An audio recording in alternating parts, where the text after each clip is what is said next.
Good afternoon, viewers, and once again, welcome to another edition of practical business skills that are handed to us through the coach, Enterprise Uganda, and experiences of real business people. You know, to us who are nursing ambitions of joining business or those that are already in business, it is once again a chance for us to hear the experiences or the experience of another very interesting person. I'll delay that for a minute or two. Once again, I need to say that I'm Charles Boyd, your host for this evening. And with me again is our coach, Charles.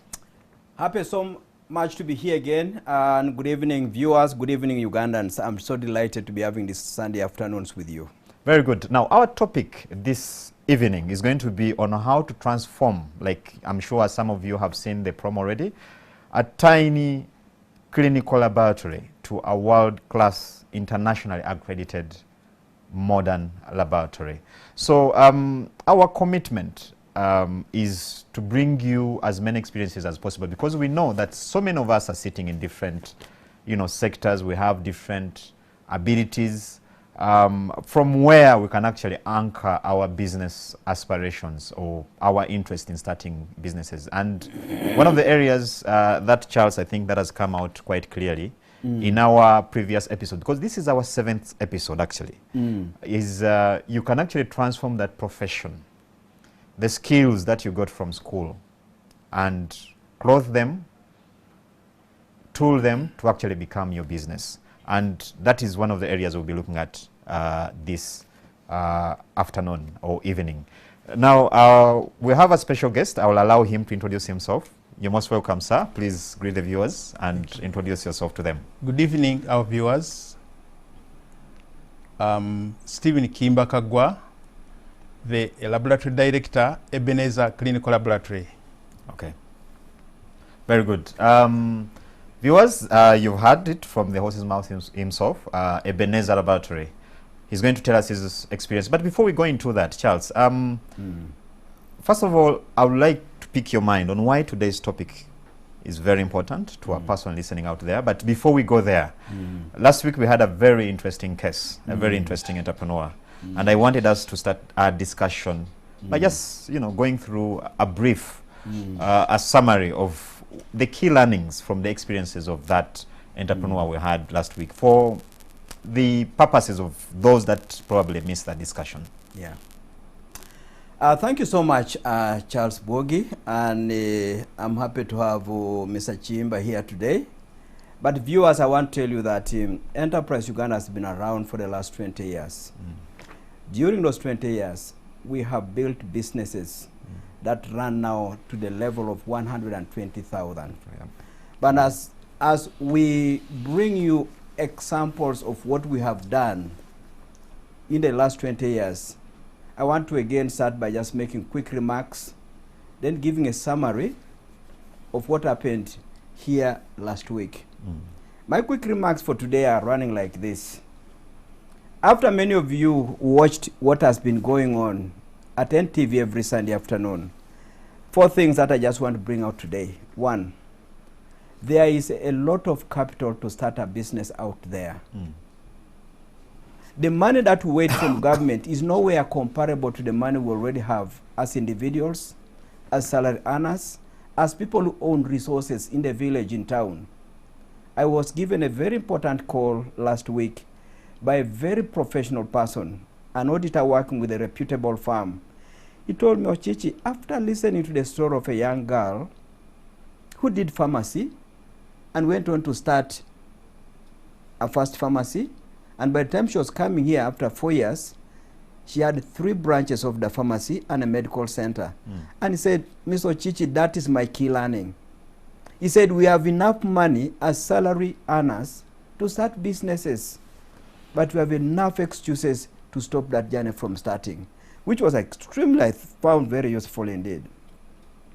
The second point I want to share with the viewers is that the art of borrowing, getting loans, is one of the most difficult to master.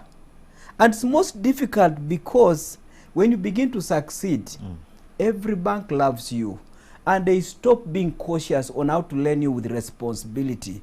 They just want you to take the money because you are among the best opportunity for them to hit their targets. Now, you've been looking for loans when you were beginning and nobody wanted to give you. Now the banks are doing the other way around. They are chasing you with good money. Please take the money. Take the money. And I thought this was a very fundamental thing that's beginning to come out. And we had that experience in the story of Adieri that I will be covering later on. That's right. Number 3, no matter the level of success of a person, every entrepreneur deserves and should get mentorship and continuous training. There is no saying, I have got a PhD in education like we normally do, and there is no any other thing you can do other than getting another PhD. But in private sector, the game of learning is continuous. You stop that, rusting must come for you, and that rusting will wipe you out of the game quickly. I bring these preliminary comments because these Sundays are fundamental to you, the viewers. They are fundamental to this country because there are 2 things that we learn from these Sundays. 1, that there are Ugandans doing things that really inform the journey of becoming an entrepreneur. And these Ugandans are within our own communities, our own relatives, and we need to appreciate them and not just take them for granted and say, you know, Yuga Chik is a big sort of success. There are ingredients inside that story that we're refusing to learn, and these Sundays are bringing them out for us to pick. But number 2, apart from learning from the stories that we bring in here, one thing people need to know that all the candidates we're bringing here have had an interface, an interaction with a public institution called Enterprise Uganda. We are your agency where we give you ready-to-use skills, advice on how to run your business and run it successfully. So these Sundays should begin to give you hope that this country has got an entity, an institution that does deliver solutions that work and work across the board. Whether you're in the village, whether you have a PhD, whether you have not spoken any English word, we will train you until you become a successful entrepreneur. Now, very quickly to the story of Adieri or Omala. Omala came here, and many people just knew her as Adieri or Cheers. But a few things that came out of her story are the following. Number 1, you need to focus and get known for a particular business. Then you can use that profile to launch into many other things. Adieri went into maize milling. She was into fruit packaging, agroforestry, poultry, wholesaling, exporting. But she was all the time known as Mama Cheers. Get known for something, and that will be the door opener for you wherever you go. Oh, Mama Cheers, what do you want to discuss with us today? Oh, I've come to talk about seedlings. Point number 2 that came out of Adieri's story was, do not use your humble beginnings or your humble background as an excuse for poverty. Don't do it. Adieri worked in a rural shop of a brother, worked in a rural farm of a brother. Adieri stopped in senior 4. But the Adieri we know today has received several awards. She's an honorary doctorate holder. She's a Woman of Substance Award for Africa. She was deemed Best Employer by Uganda Investment Authority. And this year, she has been lined up, and she's already in the top 10 women across the globe with the most interesting woman entrepreneurship journey by a UN agency called UNCTAD. And the final selection of the top 4 will be done in November. But just by becoming in the top 10, it tells you that very what you'd call basic background. It's up to you to return it and make it something great. Number 3, we also learned from Adieri that do not expect many people to believe in your vision. but you need to have faith in yourself to see the realization of that vision. Adieri sat here and said, I was working with a friend in a Kampala suburb, and she was telling the friend, one day I will own a big factory. And the friend laughed and said, we're here working, we can't afford a taxi. And you're hoping to get a factory? Yes. We are here, we want to eat lunch. We're hungry, we can't afford lunch. And you're here telling us that you want to become a owner of a factory? She said, please, when people speak, don't quarrel with them. They don't know what's going on in your head. You have a vision, and that vision, according to Adieri, was making her sleepless. She stuck to it. But then Adieri did not just have a vision, she actually woke up and started putting the baby steps into that vision's realization. Putting it in action, not just a not wish. just dreaming. And that takes me to point number 4 about Adieri's story. She said, invest in yourself, not just at the beginning of the journey. Invest yourself at the beginning, in the course of the journey, when you are at the peak of the journey, when things are turning down, keep investing in yourself. Adieri said, when she began to make great strides, somebody said, there is an institution called Enterprise Uganda. You need to go and attend their trainings. She came in humbly and signed up and closed a whole week attending our training. But after that, she continued attending other aspects of Enterprise Uganda's products. But not only did she keep coming to the training for business skills, she has also continued to get training for other technical skills. Invest in yourself as an entrepreneur.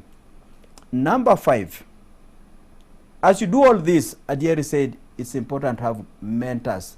Those few people, 3, 1, 2, that you trust, that you feel you can confide in and say, you know what, yesterday I was having this issue in the business.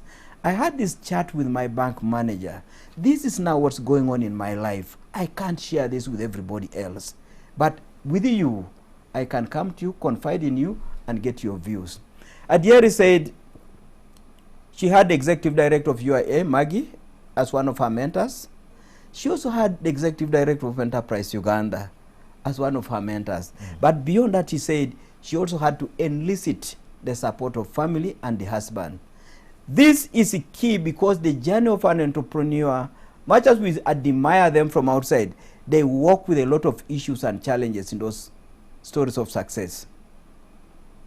Number 6, Adieri's story came up with another interesting observation.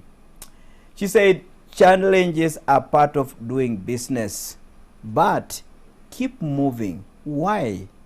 Luck tends to meet those already sweating on the road. Luck does not seem to say, oh, you have been crying too much in the bedroom and cursing yourself. Suddenly, somebody is coming to rescue you. As challenges are all over you, get out, open that door, go to that business premise, call that customer, talk to the customer. Along the way, opportunity will come in and it will support you. Yeah. Adieri had issues to do with farmers, and some of those challenges, she couldn't solve them herself. Abitrust came in and found her in the field. And Abitrust said, this is interesting. We can help you with this. COVID comes in and begins to affect her mangoes. Yuri says, we can temporarily give you some support. Come to the center as we wait for a more permanent solution. Very key observation there as well. On Bubu, this Buy Uganda, Build Uganda, Adieri's submissions were very interesting. She said government should look at the entire value chain in agro-commodities. Don't just imagine that Adieri is going to pack juice and then force people to buy Ugandan juice at the end of the game. There are a lot more things that need to be done to end up with a packed juice. And she illustrated so many things, especially working with farmers and assisting farmers to become good suppliers. And she said, it's important for government, if it treasures farmers as roses. She said, if you love roses, be ready to cope with thorns. With the thorns, yes. Now, if you love your villagers, your farmers, Mr. Government, please assist these people who pick the things from those farmers to do a good job with the farmers, training them, giving them skills, giving them encouragement and technical support. All those are not things that an investor like Adieri can do on her own, but government needs to be part of that story. And in fact, he even said it's important, even when government does support to some of these people using seedlings, don't delay to pay. Those delayed payments are removing capital from a big influencer or transformer like Cheers, and in the process you are affecting the farmers that you love. I'm sorry. So government needs to support and be part of such stories like Adieri's story. The second last point she came up with was that entrepreneurship is not about luck and it's not about genes. She said she has gone through stressful experiences. If it was genes, genes would have just said, no, this one can't stress you because you are born to be this. She said she was a normal, natural person. She suffered stressful circumstances. And some of this could have wiped her out. So she cites the need to keep focusing on your vision, remaining a learner, and having your self-belief as some of the things you must be prepared for. If you just think, I think I'm born an entrepreneur, and you miss some of these elements you brought out, you won't last long. Finally, on loans. Adieri had a lot of cash flows coming from different businesses. Along the way, those businesses were giving the banks a good impression of her bank account. And they said, please, Adieri, when can you come and borrow? We know you. Come and borrow. The lady said, by the way, hostels are becoming a big thing now. I want to invest in a hostel. The bank said, excellent. Don't just invest in one, two. Two big ones. Two big ones. She went and produced the two biggest hostels. And indeed, her story was up there. But behind that were less than assessed aspects of that borrowing. Adieri had no experience in running a hostel. Adieri had put 100% loans into starting a hostel. In her own words, she said those were key errors. Where you are raw, where you are inexperienced, then don't take a loan there. Where you are low, where you are inexperienced, if you are to touch it, let the loan be a very small component. Touch it with your own money first and pick up the experience there. I just thought this was such a brilliant submission from an entrepreneur that we do not tend to listen and hear such detail from. But this is what happened. When the hostels were eating up Adieri, Adieri made some fundamental decision that many of us who are borrowed tend to delay to do. She said, the thing is going nowhere. My other businesses are suffering. They are closing. And I'm going to make a fundamental decision. And I'll live with the decision. She put the two hostels on sale herself. Now, many of us wait until the bank has knocked and knocked and knocked. Even the credit officer who did the assessment of your loan has been dismissed. But they're still hanging on making the final decision. Adieri made the decision and said, I'm putting them on the market. I'm selling them. They got sold.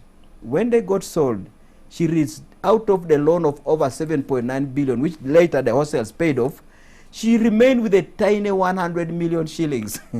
She said, I will tuck my tail and with humility start with 100 million shillings and go back to my old dream of going for a fruit factory. As it were, the rest is history. Today, Adieri has a mega farm in northern Uganda with 3,000 acres, receiving visitors of all categories who are saying this is the kind of a farm that deserves not just community support from the leadership of the North, but probably from the highest level of this country. Because the potential for that satellite intervention by Adieri in northern Uganda could transform the entire northern Uganda in terms of selling fruits, but fruits that go and get value added. And after value addition, they serve the country and we begin to have an export. That was the story of Adieri, and those were the comments I wanted to remind people who missed last week's episode that these Sunday afternoons are for you. Learn from real Ugandans and believe that there is an organization in this country supported by the Minister of Finance, and also this particular Sunday afternoons, we are in joint partnership with Uganda Insurance Association to bring these testimonies to you. Very Thank good, you. very good. Very powerful there, Charles. Thank you. And I think, I like the way you summarize this. I mean, it's quite amazing. It is. But, you know, I was humbled Yeah. by, and it's something that I think a number of Ugandans have had or could associate with. Yeah. You know, when everything else turns against you, Yes. and the only decision you have to do is to get back to the roots. To the roots, yeah. As they say. In Right, Uganda, yeah. they say, Kudda mukyalo. There's even a song, Yes. Sidda mukyalo, nsigala Kampala nganya, something like that. Now, Adieri went to Nwaya. Yes. That took a lot of courage, I would imagine. A lot. Yeah, and I think the number of learnings that someone can actually get from there. But I think it came because of the mentorship. True. Because some True. of these decisions, you don't make them by, you know, just accident or just a revelation or something of that sort. I think the mentorship was quite fine. Well, And just that point, Charles, before Yes. you move to our guest here. yes, yes. There are many Ugandans who watch a story of success and they are looking for that one moment when they will slip off from the trajectory. Yeah. And their desire is to assess and malign and darken the story. I hear you. So when you really jump from that level of considerable success to now a moment when you are saying, am I still the same person? The people around are celebrating Yeah. and saying, that is it. She had left us behind. That is it. We knew. We knew. It is sad, So but that is the mentorship reality. is key, Yes. and having a center or an institution or and a person you believe in Yeah. to go and just say, this is my dark story. Where do I go from here? Very powerful. Very important. Viewers, you can be part of this discussion already, even before we open the calls. We have a number on the screen, an Airtel number. You can drop us a WhatsApp, and you can start to pick, you know, those questions, those pointers, those comments. The coach is here, and our entrepreneur is in the house. And I think this is a time when we hear from Mr. Chimba. Yes, please. I know you gave us a brief introduction about you, but I'm sure Ugandans would like to know in full, what do you do? What business are you involved in? We are involved in a service delivery industry offering clinical laboratory services at Plot 1, Bombo Road, Shore House. Okay. Clinical laboratory services for those involves getting patients, usually referred by doctors. We take samples from them, blood, stool, urine, or anything, even in biopsies. These are the pieces of meat which are obtained from the patient when they undergo surgery. We examine them, make our findings, and report to the doctor. Then the doctor is guided on how guided on the decision he's going to take of managing the patient. I hear you. Now, when did you go into this line of business? When did you start? I'm a trained medical laboratory technologist. Yeah. And during those times of Idi Amin, when I just qualified, it was difficult for people for salary earners to earn anything. And for beginners who were still young, I decided to go across to Kenya, and I worked in a private clinical laboratory where I discovered that one can actually start a private laboratory, a standalone clinical laboratory, and offer service. One, be in self-employment and employ others. So while we were there, I developed that idea. And when things stabilized here, I realized when I came to see what was happening when the NRM took over, I thought I could come back and start a service. And one of the most important things that made me act that way, we used to have many Ugandans coming to Nairobi for the basic laboratory services. At the time when you were in Nairobi? At the time when I was in Nairobi. You'd find that, well, I also worked in Nairobi Hospital. You'd find that the patient, a Ugandan, comes to Nairobi Hospital. He's seen by a Ugandan doctor. About 80% of the doctors in the casualty were Ugandans. Then he comes to the lab. He's attended to by Ugandans, who are about 50% and holding the top positions in the laboratory, different disciplines. So I said I could come back because I knew there were very many other people who could not afford to go to the window to get that foreign money to move to Nairobi. So I decided to... The window. I know a number of people may not really get what you mean. The window. At that time, I think the Bank of Uganda was selling dollars or foreign exchange at certain windows. I think there was a commercial one and then one for window 1, window 2. That is correct. Yeah. So that's where the Nani used to come. At that time, this Kibanda business had not started. That must have been money. tough, to go into that window and get the money and all you that. had to be screened by a professional body to qualify you to go and ask for foreign exchange so that you could go for the treatment. I hear you. So with that in background, I said I should go back and open up a private laboratory. I had the skill of running a clinical laboratory. So it was not, the difficult thing was raising up money to buy the equipment. But with the help of some friends, I managed to get the equipment, came. It took me about 6 months to get premises. Actually, we started off at where SAS Clinic is currently, Plot 1 Bombo Road. So we opened, and from the time we opened, some of the clinicians, when we put out the list of tests we were doing, many of them were doubting whether we were actually saying the truth. But on testing us, they found that our results were matching the clinical picture. So their thinking was that a Ugandan cannot run such kind of facility privately? At that time, there were very few. I could say there was no laboratory producing genuine results. So they were thinking that, oh, this might be, he's also going to sit down and maybe write reports like that. But we had worked in very good laboratories, and I had got the professional ethics. So we started giving them the results, sometimes giving them, diverting their opinion from what he was thinking to something else, depending on the results we produced. And they start gaining confidence in us. So the volume of work kept on increasing. And you know, when I was starting, I had 2 staff plus myself. I had a young man who was working as a cleaner and a messenger, and a young girl who had just finished a secretarial course.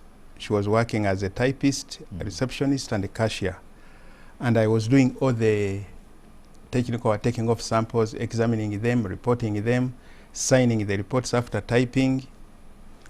And getting a typed report was a new thing to the clinicians in Uganda. They were just used to receiving handwritten reports. Handwritten reports. Yeah. Yes. Little wonder there was a lot of creativity in that process. Yes. So they kept on giving us the work. The work kept on increasing. In the laboratory, we have specialties, about 5 major disciplines of specialization. When we were training, you first train in all of them, but you end up in specializing in one. So some of the work we used to come, and it was not my specialty, I would go and call on some of the friends. They would come, do that piece of work for me, make that report, and then they go. But I realized that I could no longer handle it alone. So I invited another colleague with whom we are still with, Mr. Suleiman Moga. We were together in training, and he came and he joined me from 1992-93 up to now. We are still together. So he joined me, and then as the demand increased, the number of staff also increased, both technical and clerical and nursing staff. up to today when we have about 40, 50 staff. Perfect. Now, going back to at the beginning, because I know here you are, you starting a totally new and different line of business. Even doubted, because people said no laboratory results in Uganda can be believed if it's from a private person. Exactly. Now, beyond the doubts, and of course, you had to deal with issues of, you know, if someone can go and get a creative diagnosis somewhere from, you know, what are some of the challenges that you had to contend with at the beginning? There were many challenges. Getting premises, I told you, it took me 6 months to get a premise. That is the time when the departed Asian custodian board buildings were being repossessed by the Asians. And getting somebody out of that building, you had to part with money in terms of goodwill. So that was a challenge. And even remodeling, refurbishing that building, the entire structure, into a laboratory setting. At that time, the water was not readily available. You know, sometimes our patients have to use the toilet to get samples. Electricity was very, very erratic. That is tough, eh? Even getting the consumables, there were no agents, there were no importers of our laboratory agents. So I had to, at first I used to go back to Nairobi and purchase from there. Then I realized it was very expensive. I started importing them from South Africa and the UK, which again was very costly, because you could maybe make a note of £1,000, but you are paying more than £1,000 for the freight, which made it quite expensive. But with the time, as things went on stabilizing, now we have agents. They import in big bulk for everybody, and we can buy locally. And we can even buy on credit, because at that time I had to pay cash for whatever I needed to import. And there was no laboratory to refer to. We're the only private laboratory, and even in the government hospitals, the services were very basic at that time. Yeah, I hear you. We will hold it there. Charles, this is where I want to bring you in. You know, really humble beginnings, and really like breaking the ice. Exactly. What do we pick from, you know, this story at that level? The first thing is, just imagine and pick Chimba in Nairobi, comfortable with a good salary. But it's looking at the whole thing and saying, we're all here, we're Ugandans, and Ugandans are coming all the way to Kenya to get the services. So there was that passion about going to support your countrymen. The issue never said, I want to go and make money in Uganda. He said, Ugandans are coming here. How can I help my Ugandans? The love, the passion for what you want to do was extremely key. Because there were many other Ugandans who could have done the same, but the others simply said, well, if that is what Uganda is, so be it. We are not going there. We are not sacrificing our lives for the sake of a broken economy. So he said, no, I love my Ugandans. Let me go back home. When he comes home, there are issues which you will not get in a business plan.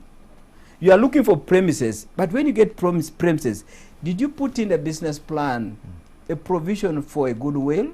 You didn't. Did you put in a business plan a provision on how to sort out water? You didn't. No. Now, if you didn't do those things and you are from Western Europe, you just simply say, this is not how to be a technical laboratory expert. I'm leaving this country. He stuck to the game and said, what do I do here? Persistence, resilience, those words are integral to the journey of an entrepreneur. But as he was doing that, he also had a few more things that are typical of this journey. And I bring these elements because I need Ugandans to know that by the time you see a finished product called Ebenezer, this fellow was everything in the beginning. He picked the sample, he went to the microscope, he analyzed the microbes, he wrote the report. Then he handed the report the other side. The other two people were low caliber staff. In a business plan, you don't put that there.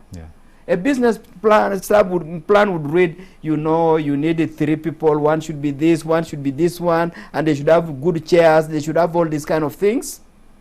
This is the typical journey of an entrepreneur. Very, very interesting. And it is key for Ugandans to know these kind of things. And then he begins to see challenges.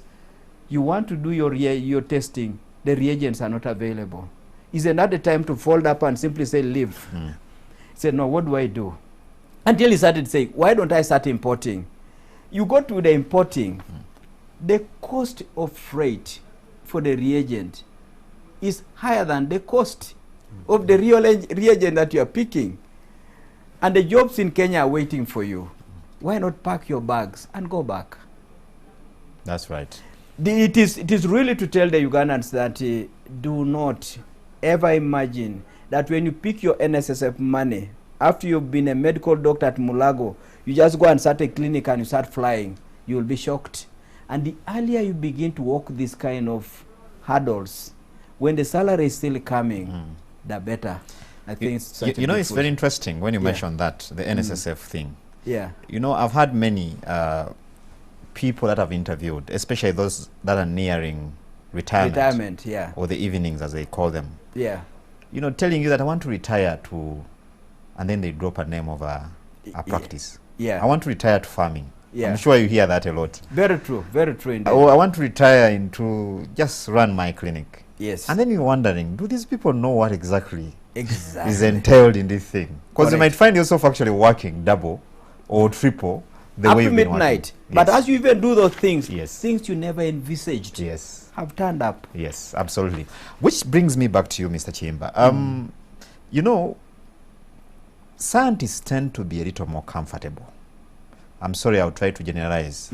I normally try to avoid that. But in most cases, we see, you know, scientists are focused. If I'm in this area, I'm in this field, we rarely see them making that leap to go into the business world. And I'm sure there are many who are watching you and probably are wondering, how did he make that leap? What informed that decision? I know you touched a little about the need back home and that kind of thing. But what was that, you know, spark, that thing that really pushed you and helped you to actually sustain that energy to say, I'm going into private practice, I'm coming back home, and I'm starting my own business? Actually, when I came to start the laboratory, I didn't think of a business.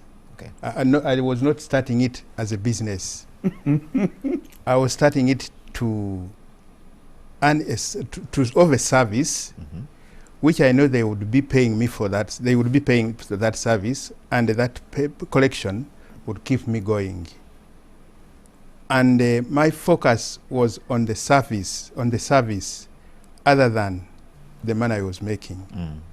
So as long as I got enough to pay the rent, to pay the few staff I had, and by the way, the first professional person I employed was my wife. She was a nurse. She's a nurse. Okay. And so she came in to start taking off the samples. Yeah. So before I started recruiting other staff. Yeah. But after some time, she had to go to another job because we had children who were still young, going to school. Without putting everything together, if we are all there, if supposing Ebenezer does not fail at some point, the children's education would be at stake.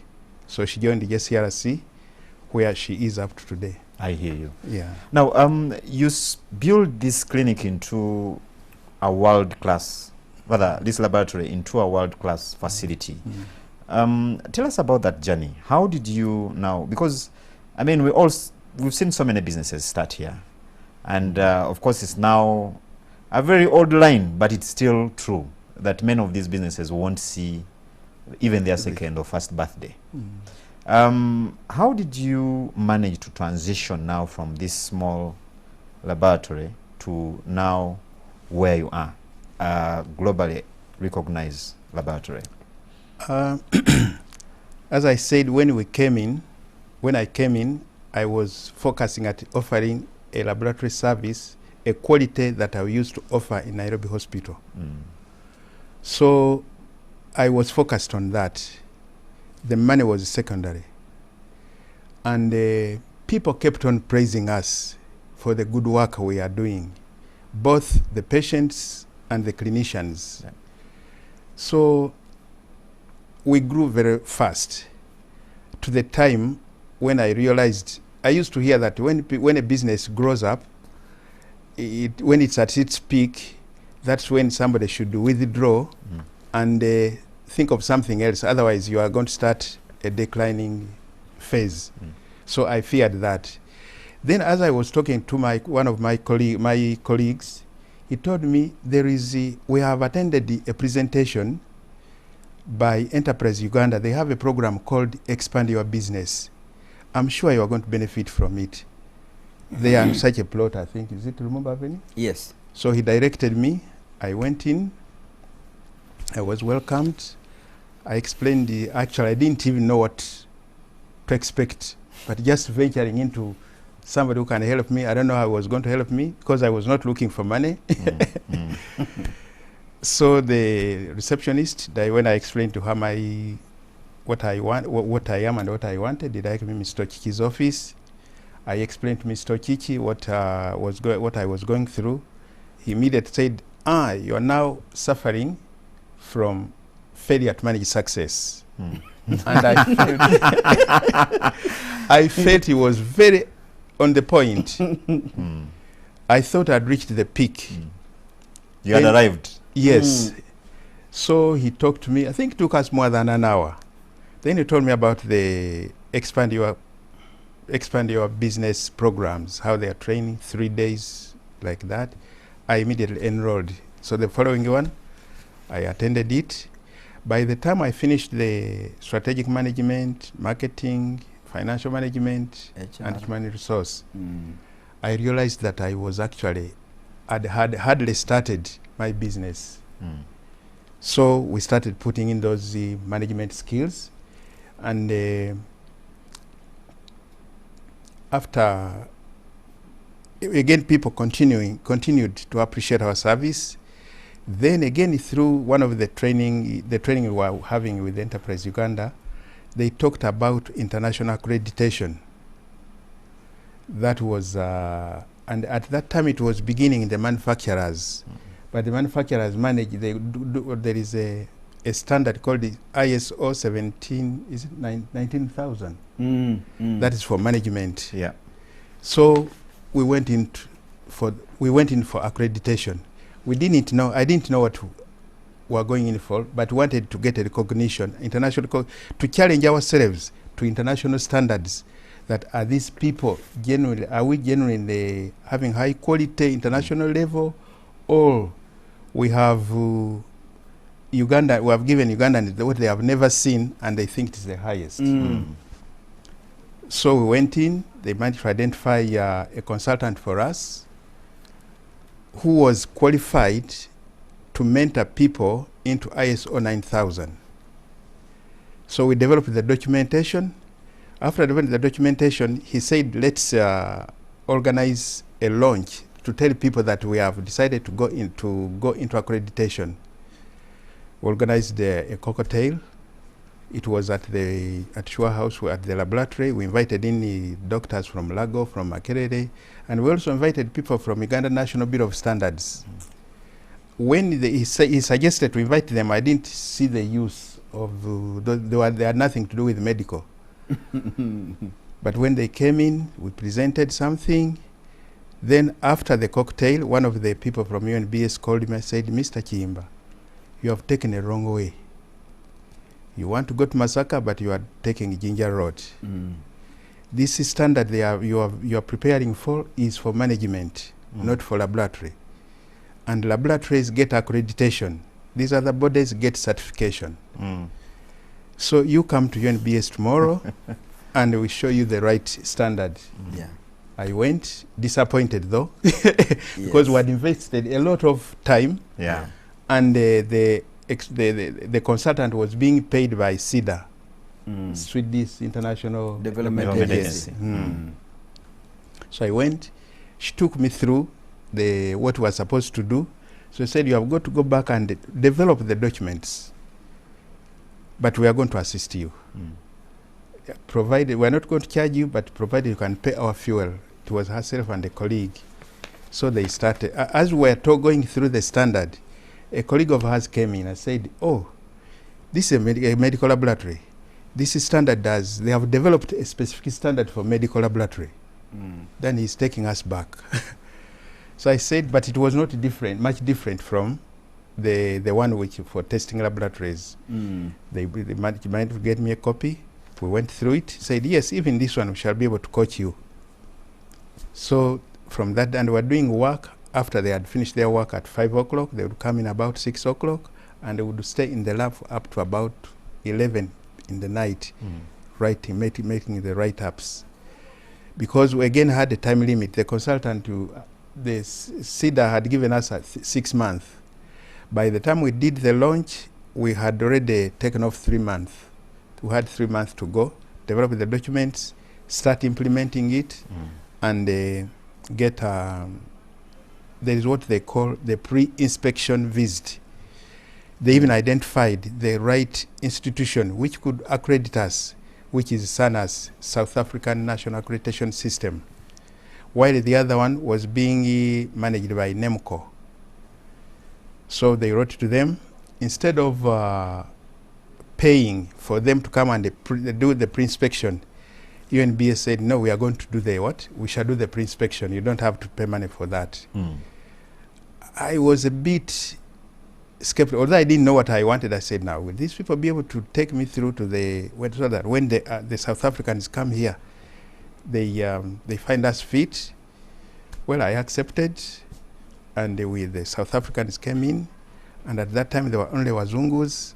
The accreditation was just starting everywhere, and being South Africa what it was, it was mainly whites. It is these days that blacks have taken over. Yeah. So they came in, inspected us. At the end of it, they said, you are doing very well. Actually, you are doing better than even some South African They were surprised. Yes, they were surprised. Hold it there, Mr. Chimba. I think I see a very interesting story, Charles, here. You see a story of passion. Correct. Not money at the beginning. Very true. And then you also see a story of, preparation. Nothing's happening by accident. Very true. Very true. Yeah. Very, very, very true. And I don't know what you're picking there, but it's quite inspirational there. It is a very, very interesting journey. And these are the kind of things I wish this country could begin to write management books. Here is a man who gets a lot of accolades from patients, from the hospitals, saying, you are doing well. You are doing well. Then he says, I think, this fellow could have remained a small lab and happy to be exactly that. Until he met a friend who said, where you have reached, I think you can get yourself to grow beyond this. Good enough for him. He was humble enough to listen. When people are praising you, and then there again somebody is telling you, please go for further training elsewhere, you almost want to say, you don't know what you are saying. Do you see all these people here who respect me? Yeah. He was humble. He said, let's go to Enterprise Uganda. He comes to Enterprise Uganda.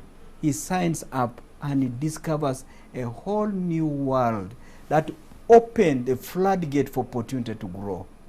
The man began to grow afresh. As he's doing that, he's also saying, now that I'm beginning to grow, he says, no more mediocre thinking here. I want international accreditation.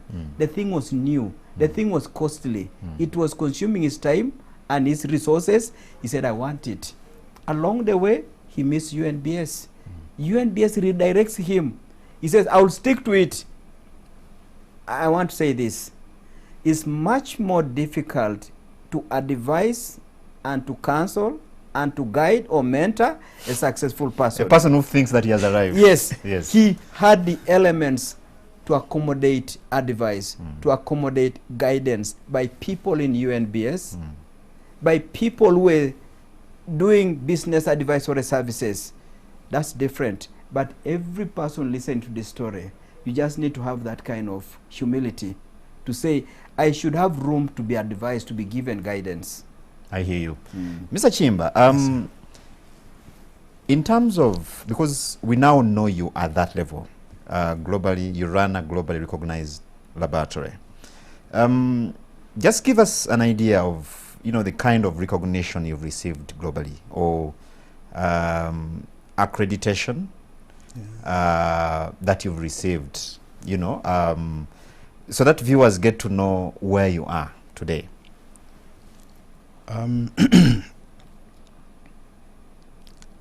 I don't know whether I got it correct, but we got accredited in 2005. That's when we reached the international levels. That made us being recognized by some companies, by some pharmaceutical companies which do research. They could trust their work with us. And we get inspected every year. South African assessors, SANAS, sends assessors to come and see whether we are still on track.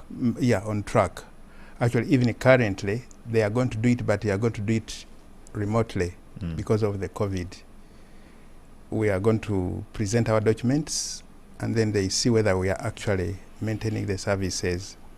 The Ministry of Health recognized us that as having the best diagnostic services in the country, I think in 2012. Oh, 8 years ago. Yeah. Almost. Recognition, I think that's, but at the beginning, when we, in 2005, we were the first medical laboratory to attain that accreditation in East Africa and probably in the Great Lakes region. That is powerful. And actually, this is why I bring in this question, because I understand that currently the number of studies taking place, you know, in your world. And I want to attach this or anchor this to the Buy Uganda, Build Uganda policy. And yet we still see quite a number of samples, you know, that are shipped out of the country every day, you know, to labs all over the world.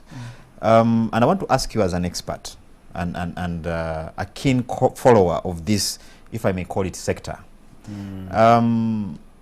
Do you feel that as local investors in this line of business, you're well supported? And do you feel as a country we should be shipping, you know, a number of these samples, you know, to the volumes we actually shipping, or we actually have some capacity home that can be utilized better? First of all, there is no laboratory probably in the world that does all the tests. Yeah. At some point you find that you have to refer some samples to another lab. Okay. Maybe those countries, they don't have to ship them outside their country, but they have to refer to their another lab which is specialized into that line. In Uganda, okay, we can reduce on the volume of samples that go out, probably if we got government involvement, what they call the public-private partnership. Yeah. If the government can come up and maybe purchase some of those, the equipment in the laboratory are very expensive. And on average, you may part between $150,000 to get an average equipment, but they can even go beyond. So such equipment are not easily affordable by individuals. And some of these tests are not so common. Actually, most of those that are being referred are not so common and quite expensive. You cannot afford to buy a reagent and it would expire on you, or else you would charge too much. So it's more convenient to outsource. We call it outsourcing from those laboratories outside, and you get it faster. And again, very accurate, because if you are going to do a test once a month, chances are that your reagent is going to expire. You are going to get inaccurate results because you are not doing it every day. So that one, I think the government, if the government came in to partner with us, they can import the equipment, many equipment actually. And probably even these reagents that are so once in a while used, government should be stocking them, saying whenever anybody wants them, they should now be there, but at the cost of government in case they expire at the government hands. And we can also pool, we can say, Laboratory A, you specialize in this type of tests. You specialize, so that all that we get, we shall be sending them to you. That can work. Do we have enough, a pool, or what you would call a critical mass of technical people to actually run these labs? Oh, very many. Very many. And there are, again, very many outside in those countries. Ugandans, but operating out. Uganda are operating outside. But because of the facilities at home, you are highly specialized, and then you come back to start doing rudimentary tests, it's a bit frustrating professionally. I hear you. That's why they stay outside there. Charles, Yeah. what do we see here? Interesting. First of all, here is a person who knows his limitations and knows that you cannot just continue to do things for the sake of emotions. If the resources cannot permit you to just stock ingredients or reagents that you can only get occasional customer, don't do it. Yeah. And two, he also cites some of the things that could guide government. We spend a lot of money in doing these overseas services. Instead of putting such huge resources abroad, just tell government, talk to the different lab technicians and tell them which are those reagents that are costing this country money. How can we then get either the National Drug Authority or whoever to just have them available, and as and when these experts, because he has confirmed, the skills are available, the people are ready to do a good job, but those reagents will cost them money. So conversation with the government and not ignoring any element of this country, this sector. Talk to the professionals featuring in the ministry budgets and conversations. Absolutely. With the absolutely, the because budgeting as a process. country, if we're saying because you educate these scientists and you need their service. So I think it makes a lot of sense if they are supported, really. Very, very but I pick a very interesting, aspect there, Charles, as we prepare to go for a short break. Managing success and excitement that comes with it, and someone being humble enough to say, let me look for someone to actually help me move to the next level. I think that is very powerful. Very, very. On that note, viewers, we're Very going to true. take a very short commercial break, but I need to remind you that we have a number on your screen. You can send us your WhatsApp, your comments on WhatsApp, and question, comment, and then we'll be able to respond when we come back from this break. Welcome back.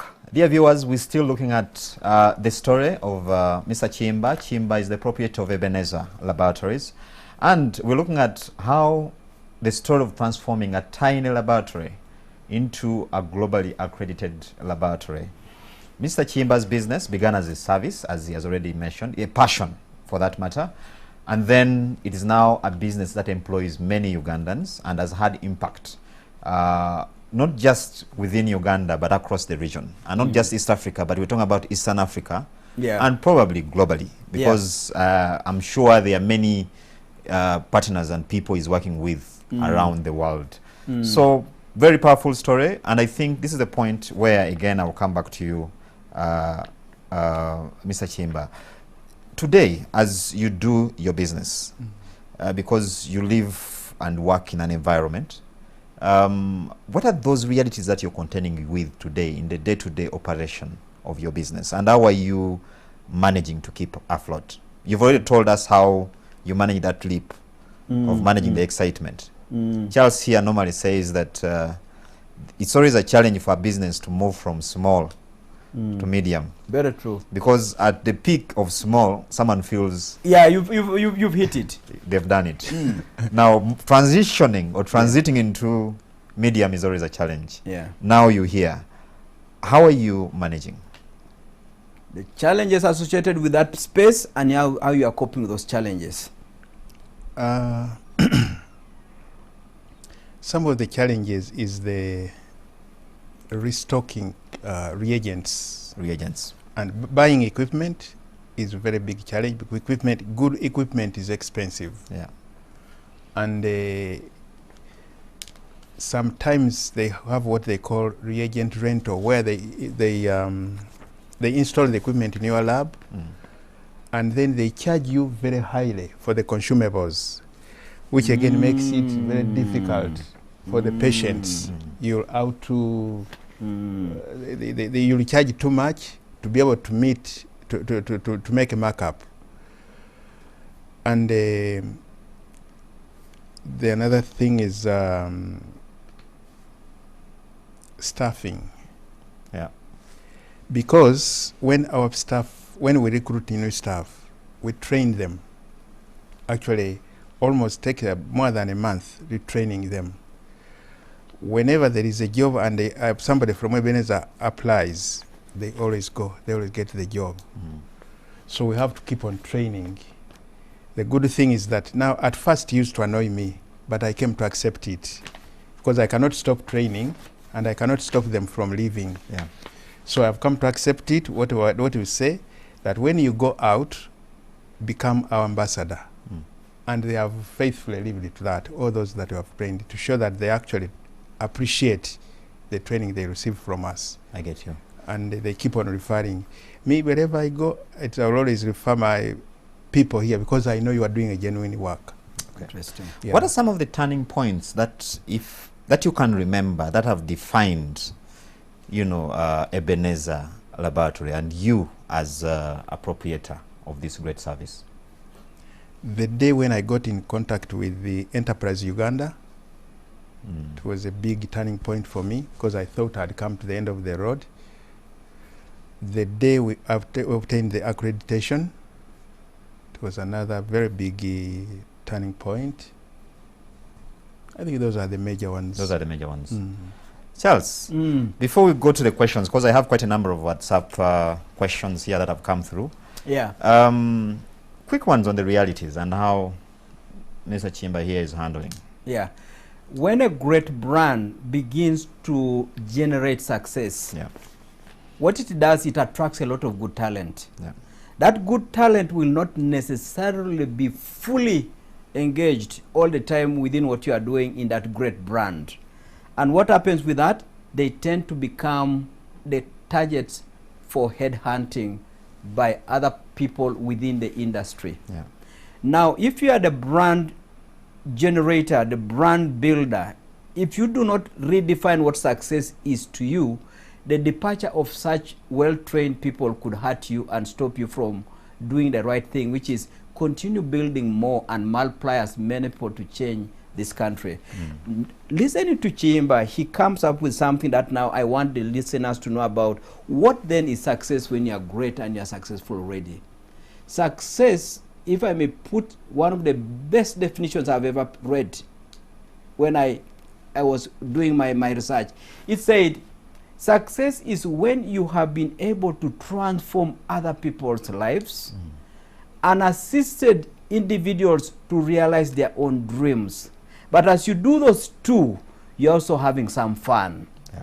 If you can transform people's lives, if you can assist people to realize their dreams, and you're also having a bit of fun as you are doing all those things, success has come your way. It actually rubs off. Do not try to reduce success to money. Yeah. If you do that, you're going to hurt yourself. This man will now be a loved man. Everywhere he's going, because lab owners, lab technicians will be saying, if it wasn't for the young man we got from Ebenezer, we're going down. And that is different. And that is something you can't put money on. So I think that is what we need to begin to see, that Ugandans should be seeing a fact that as you build a great name, a great brand, ultimately you should reduce your success to the definition of how much you are making value to people's lives, and two, to what extent you are assisting others to get to flowering of their own dreams. But also look at the turning points of this man. When he thought that his success had been, it was hitting the ceiling, he goes for training and he discovers, I'm just beginning my journey. And at that point, the big brand name that now is wearing large shoes began to emerge. We could have had some very happy man in some small corner with one stool, with the two staff, all the way for 30 years, but is happy in that small corner with his one microscope, and will be making a living. When he discovered that learning is non-stop, he started shooting up. Then he goes international, because he says, I've challenged this story called Uganda. Why can't I measure with the very best worldwide? Yeah.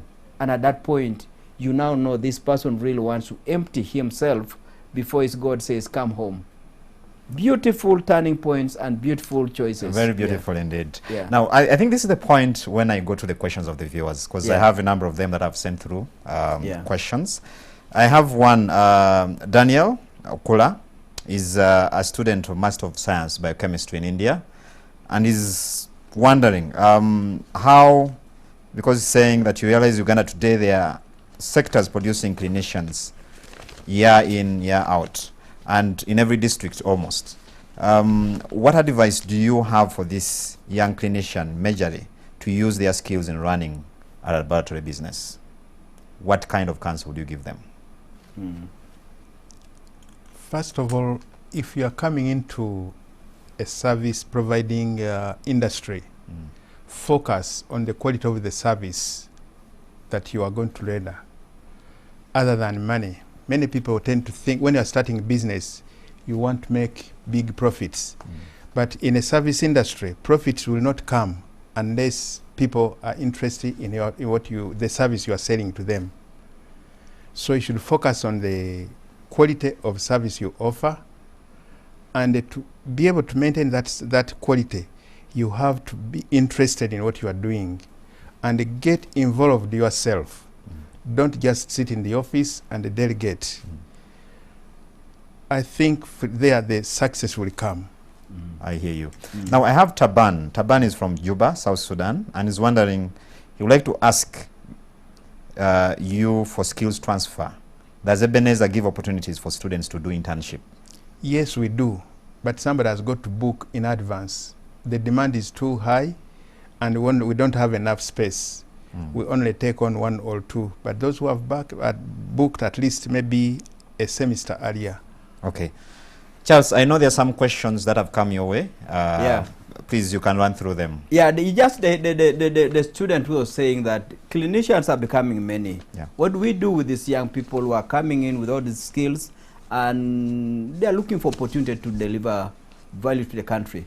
Number one is what he has just said, that please, as a young clinician, do not wait until a letter saying you have been given an appointment with a job, with a title, with a premise or an address for you to now start saying that's the time you can start giving your skills.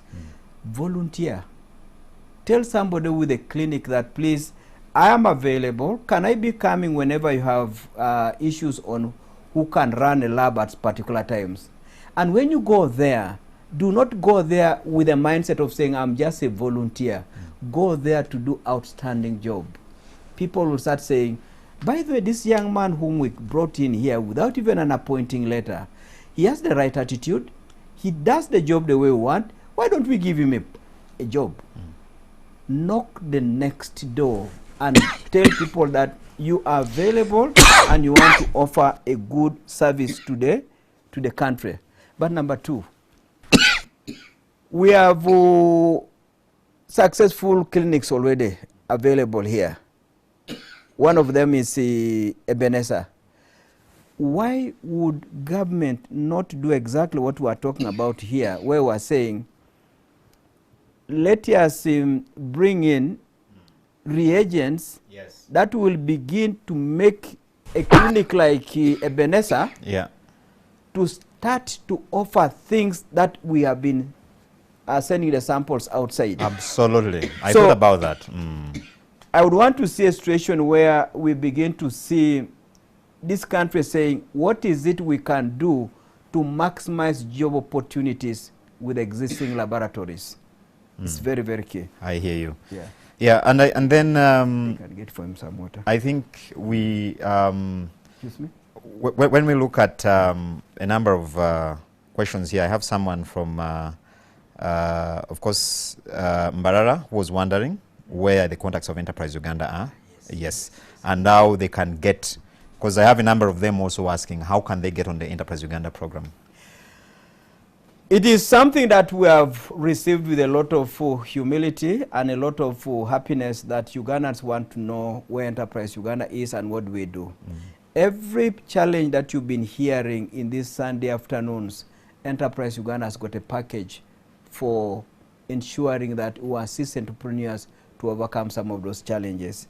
So Enterprise Uganda is an enterprise building institution and we pick the entrepreneur where you are. If you're at zero, there's a product for that. If you are micro, there's a product for that. If you are small, there's a product to make you go from small to medium size. If you want to move from medium size to now the way Ebenezer has done what they have done, we have got products for your internationalization in terms of credentials, in terms of corporate governance, introducing the aspects of the board issues. All these are the kind of product that we give at Enterprise Uganda. I will give our landline is 0312 382 100. That's the landline, and mine is 0772 699 808. So these are the contacts you could use to reach Enterprise Uganda, and it will be our pleasure to interact with you. But also I want to say that the Minister of Finance, together with the institution Enterprise Uganda, will continue to use this platform to try and give as much opportunity to Ugandans to see some of these messages as we wait for the country to open. When the country opens and you start seeing schools opening, churches opening, Ugandans, please come knocking to Enterprise Uganda. I hear you. We are here to give the solutions. Good, good. Sorry, I have to cut you short because I have many questions and I think we can help number. Before I come to Mr. Chiimba, there's one in Mbale. Alex is wondering, how does one prevent staff turnover in business? And what is the best way to deal with influx of customers?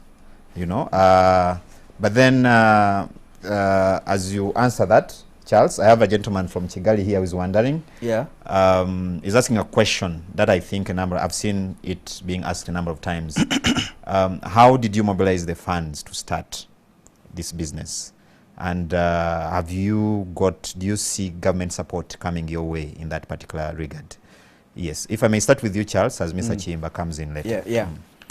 Staff turnover is one of the biggest challenges for an employer. And beyond having staff turnover, there are also issues to do with staff productivity. So staff will be attracted by a few things: the work culture of the organization. How do you treat individuals as they come into an organization? In terms of systems, in terms of fairness, in terms of opportunity. Number two, staff will also love to be given challenges. They need to grow. So if somebody has been in one particular point for a long time and he feels he's not getting opportunity to grow, that can create a desire to leave and go away. But there are also issues to do with the reward system. To what extent is the reward system directly linked with the contribution of the staff as opposed to the number of the years just the staff has been around? Because you could easily start getting individuals who are saying, you know what, I've been here for a long time, I'm the one to get a higher salary. But there's somebody who's newer but more productive. If you do not reward that newer and more productive employee, he's going to leave. So the system, the environment, the way you have that organization to make sure that individuals feel there's equity, there's a chance to grow, there's a chance to be treated as an individual, will determine the rate at which you can retain your employees. Perfect. Mr. Chiimba, someone is wondering, how did you mobilize the funds to start the business? But then, again, I see about 3 questions asking me, I want to start a laboratory. Where do I get the machines? How do I do it? Funding, most of the starting capital was my savings as I was working in Nairobi Hospital. And I started by, say, sample containers. I would go to the wash up. If you're laboratory people know where the used items are washed.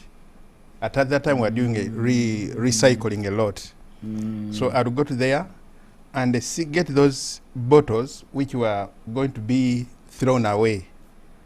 I would talk to the person in the wash-up room to wash them for me, and I used to keep them, preparing to get a proper sample containers, samples like a stool, urine, and I started off with my savings. I would start off with buying small pieces of equipment.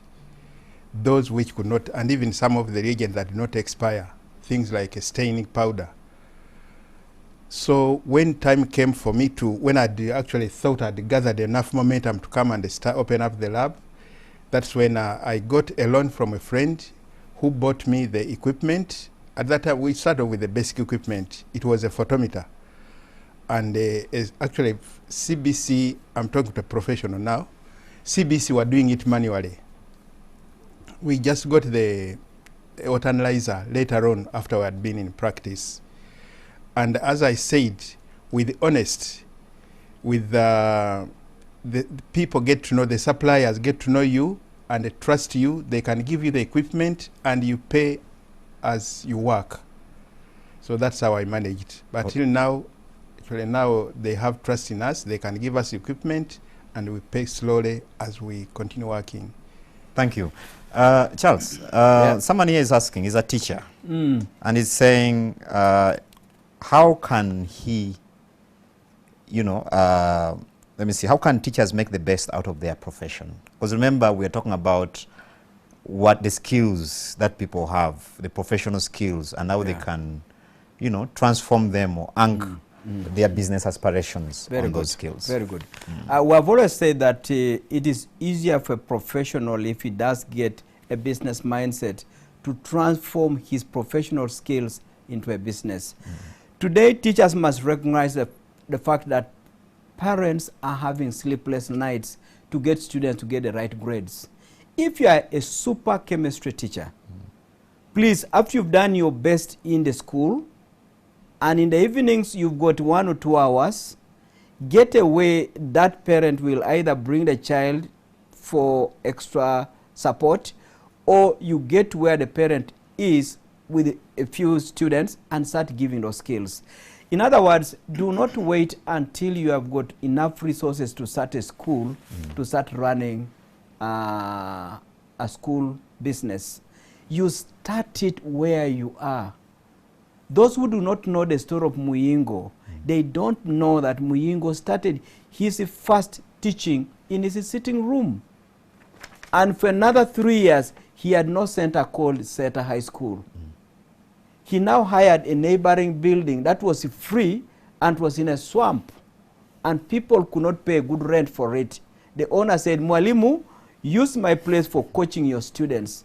Today we are talking of a super school with 3 campuses. So teachers need to know that 1, we love your services. 2, for us to buy your services and to reward you, build a profile where you are currently teaching. Become the best teacher in a particular school. We'll look for you. Good. We'll look for you. Good, good. Mr. Chimba, I come back to you. There's someone here who's wondering. You want to speak your mind as an expert in this area. He's wondering, can some of these reagents or stock consumables be manufactured here to reduce on importation? Is it possible? It is possible, but actually that's what we used to do in the old days. But today, most of the equipment manufacturers, they want to sell you the consumables as well. So when you decide to make your own reagent, then he's not responsible for the quality of work that is coming out of the machine. So at the moment, you may not be able to do that. Then maybe another one is wondering how they can be able to stop laboratories from giving fake results. It seems there's still some creative Ugandans. I think that one goes to the Association of Medical Laboratory Technologists, the professional body working together with the Allied Health Professionals Council. That's their responsibility. But I think it's important for now the public to know that such a body exists. So that when they get to a point where these results have ended up him getting wrong drugs for toxicity of his body and delaying the correct treatment and hence making the situation worse, they should know that there's an association they could pursue that is doing that to punish or to correct such conduct. Absolutely. Now I have someone from Barara. He's running a private laboratory service and he's saying they've done everything they're supposed to do. I think they've been in operation for 3 years and they've not broken even. He's actually saying they're looking for a mentor. who can mentor them. I think I'll give you the details. Interesting. I would like to keep their identity private at the moment. Very good. But I think talking about mentorship, I think, Charles, really that is quite a strong point. I don't know. In fact, the submission from that Mbarak professional is a very good one, because I normally tell people that if you're in a particular kind of a business and you're having a certain issue, pause a bit and ask yourself, are you the only one having that issue? If others are running clinics, laboratories, and the laboratories are turning a bit of a profit, there is something you must fix. And in our training, we tell them, can you find out what we call the key success factor to be a profitable laboratory? There are key success factors. And if you went and talked to people like Ebenezer and just had a lunch with him, he would discover that as a man is talking, you begin to see these are the number 1, 2, 3, 4 key success factors that I had omitted.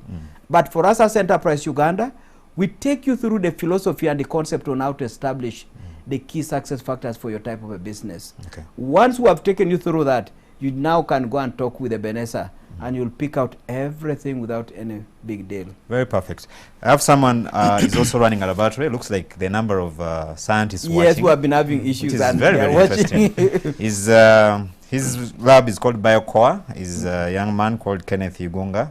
And he's saying accreditation in laboratory business is very important. And he's actually cheering you up and commending you for those great milestones and being a source of inspiration. Yeah, let's come back here. And I want to reassure viewers that all the questions you send through, we'll find time and have them answered. We'll keep the discussion on. Yes. Even after the show, even during the course of the week. If you have any burning issue, you can raise it through that number.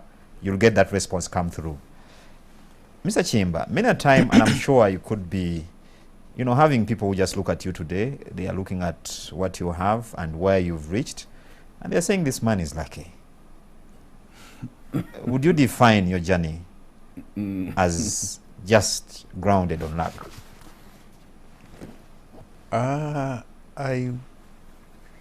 Okay, maybe there is a bit of luck, because there are very many people who do things and they don't succeed. Yeah.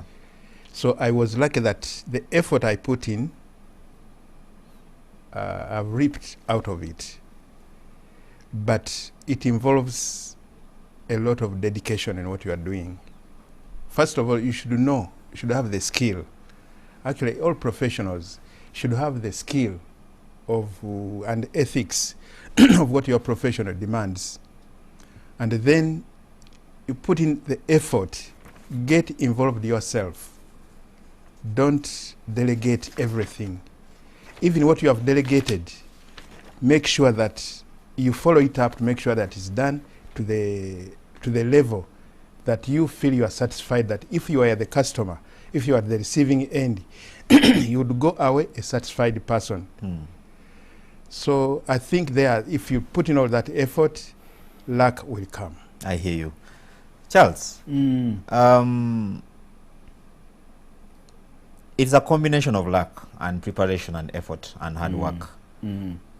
What can our viewers really get out of this? I think he has put it well. He says that the moment you are on the journey and moving and trying to do something, forces from all directions tend to converge where they sweat. And where they sweat, there will be reward. And so some of those who are very religious, there is a saying which says that to he who has, more should be given.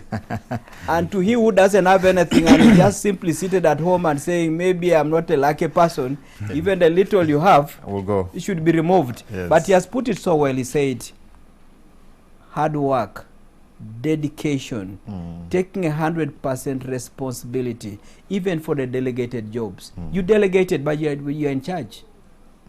You delegated for somebody to go and deliver results to a particular hospital. He has delayed to take those. You don't start saying, it was Joseph. Me, I was here, I was actually here, I would have brought them, but it was Joseph. Take responsibility 100%. That is not just luck. That is a mindset of a visionary, a mindset of saying, I define my success by saying, am I transforming people's lives? Am I building people's dreams?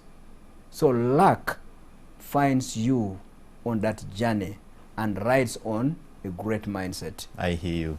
And maybe Mr. Chamber. professional ethics, which has dwindled in many of the professions today. So professional ethics is very, very important. Yes. And that's how you'll win the trust of your customers. Very good. Keyword. Very good. Dear viewers, that's all we've had time for this evening. We are committed to bring as many people as possible and from as diverse backgrounds as we can do, because we know that different people are sitting in different sectors. We have capacity and profession skills in different areas. So Enterprise Uganda with its partners and NTV, we're committed to bring you these stories and help you really realize that potential in you. And of course, not everyone can be a business person, but there are many people that can be and have not actually brought those, that potential to the fore to actually see the fruits that come out of that. Mr. Chimba, thank you for your time. Thank you for being with us. You're welcome. And sir. Charles, thank you as always. I've been your host, Charles Boji. I would like to wish you a very good evening. Thank you and see you next time.